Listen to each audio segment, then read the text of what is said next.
Into news at 6, the Packers home opener coming up a week from Sunday. I believe in the Titletown is preparing for the September 24th game by adding a mural to a fence that faces Lambeau Field, and a local artist is asking for your help to help paint it.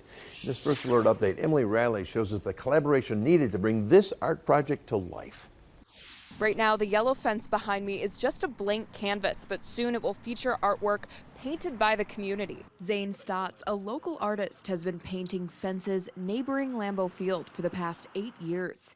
This year, his project includes an open invite. We're looking for anyone from 2-year-olds, 1-year-olds to 95-year-olds. I mean, there's anyone that can paint. Stotts partnered with Baycare Clinic to host the Packers Community Mural Project. The mural will be paint-by-number style and won't be revealed until the day of the project. It's definitely focusing on the past great quarterbacks and then love.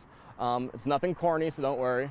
But it's kind of looking at like the new era of the Packers and where we're going and what we see for the future. Baycare Clinic, the sponsor of the event, also donated $2,000 to the new community shelter in Green Bay.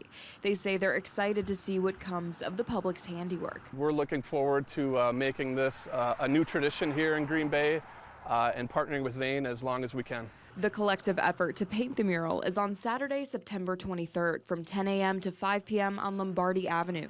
There's no need to volunteer beforehand. Just show up and be ready to grab a brush. At Lambeau Field, Emily Riley, Action 2 News.